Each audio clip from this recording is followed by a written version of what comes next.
UPSC वाली science. I hope you all are fine and preparing for your competitive exam. So friends, today I bring the topic respiratory system and the first name is nostril and nasal cavity. That means जैसा कि मैंने आपको previous video में इसके types बता दिए थे कि इसमें रेस्पिरेटरी सिस्टम में कितने ऑर्गन रोल प्ले करते हैं, उसमें पहला नाम था नोस्ट्रिल एंड नेजल कैविटी. अब आप सोच रहे हैं नोस्ट्रिल एंड नेजल कैविटी होती क्या है. ये हमारा पूरा नोज है, इसी के बारे में अब हम स्टडी करेंगे. जो भी एयर हम अंदर लेते हैं वो किसकी मदद से लेते हैं, नोस्ट्रिल की वजह से. That means air you taking in the body and taking in the body through nostril. दूसरा, ये एक पेयर्ड ओपनिंग है. This is a paired opening that open into nasal cavity.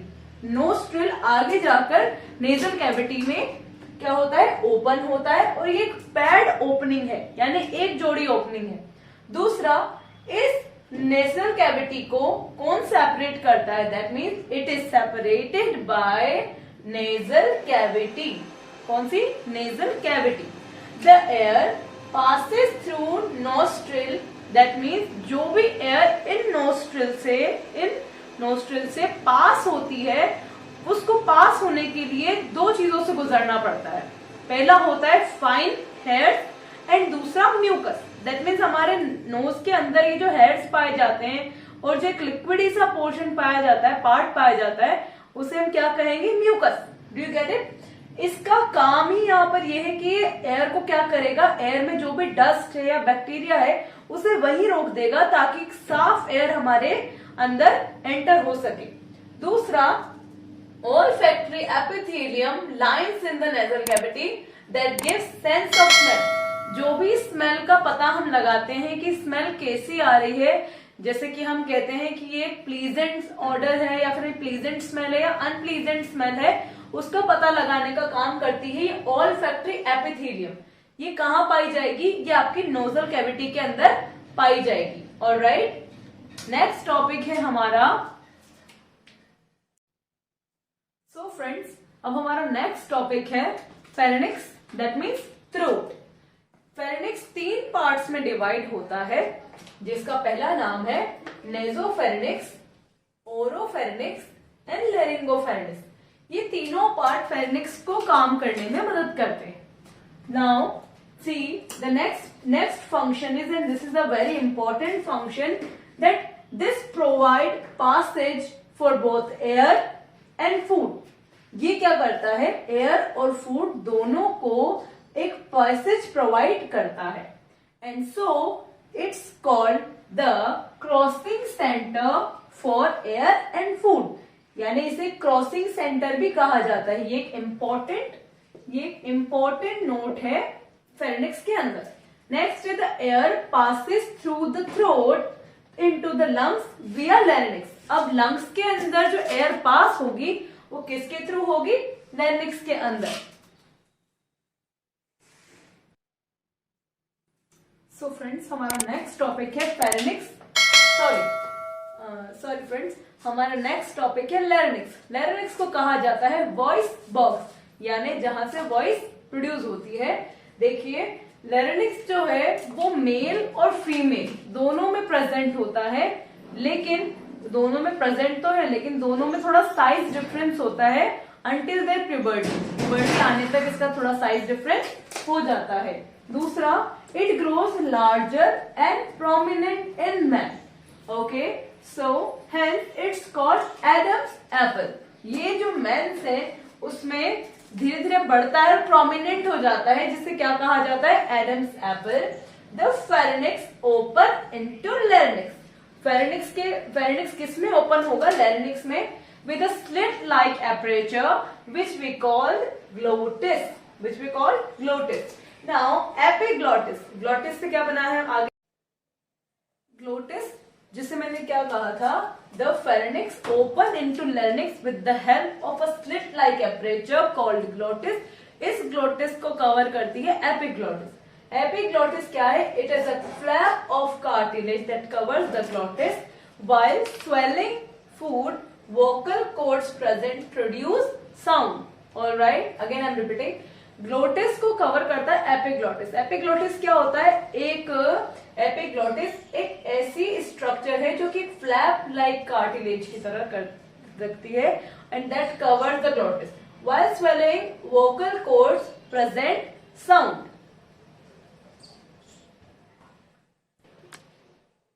So friends, हमारा नेक्स्ट टॉपिक है trachea, जिसे हम क्या कहते हैं? Wind pipe.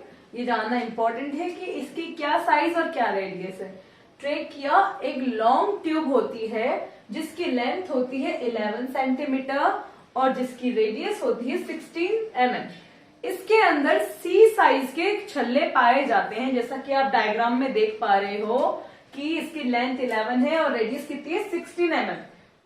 दूसरा, लैरिंक्स जो है वो आगे जाके किसमें खुलता है? एक लॉन्ग ट्यूब लाइक पाइप में, जिसे क्या कहा जाता है? ट्रेकिया या विंड पाइप। आप दोनों में से कोई भी नाम याद रख सकते हैं, it is not that much tough.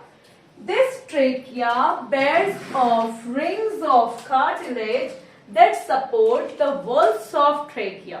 यानी इसके अंदर जो रिंग्स पाई जाती हैं ये सपोर्ट करती हैं ट्रेकिया की वॉल्स को, ताकि जो इसके अंदर एयर पास हो रही है that doesn't collapse during inspiration। Inspiration करते टाइम कि रिंग्स हेल्प करती हैं ट्रेकिया की वॉल्स को कि ये कहीं कोलैप्स ना हो जाए। ऑलराइट, सो ट्रेकिया आगे जाके लंग्स के अंदर खुलता है। ये एक सॉफ्ट स्पॉन्जी ऑर्गन होता है और ये कलर में पिंकिश होता है। It is a pad organ जिसे कौन सपोर्ट और कौन से इनक्लोज करता है? रिब केज, जो आपने अपनी स्मॉल क्लासेस में भी पढ़ा हुआ है। ये लंग्स जो है इसमें भी एक बहुत अच्छी डिफरेंशिएट करने वाली बात है, जैसे कि जो राइट लंग होता है यानी जो दायां लंग होता है वो ब्रॉडर होता है एंड लेफ्ट लंग जो है वो नैरो होता है। यानी आपको ये ध्यान रखना है कि दोनों लंग सेम नहीं होते हैं, एक तो होगा ब्रॉडर जो कि है राइट लंग, एक होगा नैरो जो कि है लेफ्ट लंग। ये लंग्स आगे जाके रिब केज के अंदर इनक्लोज हो जाते हैं।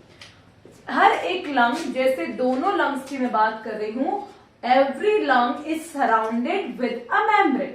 उस मेम्ब्रेन को हम कहते हैं प्लूरल मेम्ब्रेन। इसे लिख लीजिए आप कि every lung is surrounded by membrane, that is pleural membrane. Then the next thing is both lung has air sacs, the capacity of 3 multiply 10 की power 8। Next is respiratory system में respiration करने के लिए लंग्स के पास maximum 600 to 800 जितना square feet space पाया जाता है। नेक्स्ट इज हर एक लंग डिवाइडेड होता है एक स्मॉलर से भी smaller, that means within lungs passage divided into smaller and smaller tubes, यानी लंग्स आगे जाके छोटी से छोटी ट्यूब में जाके डिवाइड हो जाएगा और finally terminate into balloon like structure alveolar. That means आपने जाना कि लंग्स दिखता कैसा है, लंग्स की साइज कैसी है राइट और लेफ्ट की, और राइट रंग का कलर क्या है, लंग को सेफ्टी कौन देता है, लंग्स को सेफ्टी देता है रिब केज। ऑलराइट, हर एक लंग एक मेम्ब्रेन से सराउंडेड होता है जिसे हम प्लूरल मेम्ब्रेन कहते हैं।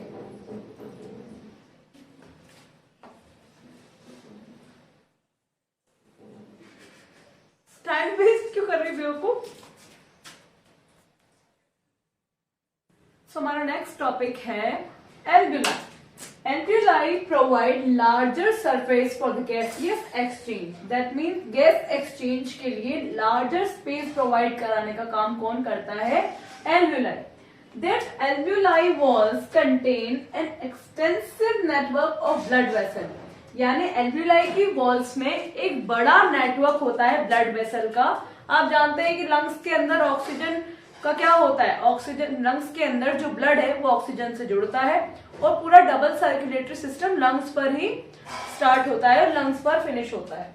जैसे नेक्स्ट है after inspiration air sucked into the lungs and fills the expanded alveoli.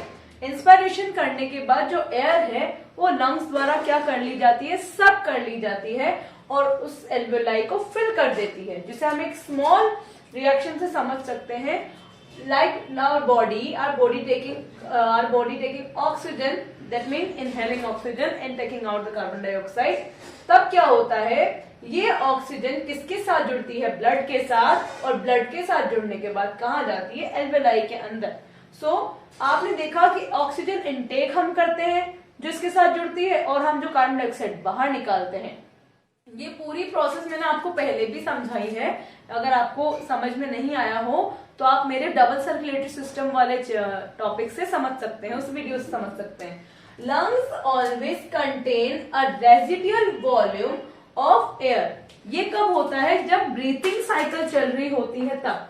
So that there is enough time for oxygen to be taken inside और absorbed inside and for carbon dioxide to be release. That means lungs के अंदर अच्छा खासा volume होता है. इसलिए जब हम ब्रीथिंग साइकिल करते हैं, यानी ब्रीथिंग प्रोसेस जब चल रही होती है, तो लंग्स में इतना सारा स्पेस होता है, इतनी ज्यादा कैपेसिटी होती है और इतना इनफ टाइम होता है कि वो ऑक्सीजन को एब्जॉर्ब भी कर ले और कार्बन डाइऑक्साइड को बाहर भी निकाल ले. सो फ्रेंड्स, हमारा टॉपिक जो रेस्पिरेटरी सिस्टम का था वो आज यहीं पर फिनिश होता है. Hope you understand what I'm trying to teaching you, and if you like the video, please subscribe my channel and press the bell icon. All the best for your competitive exam. Thank you.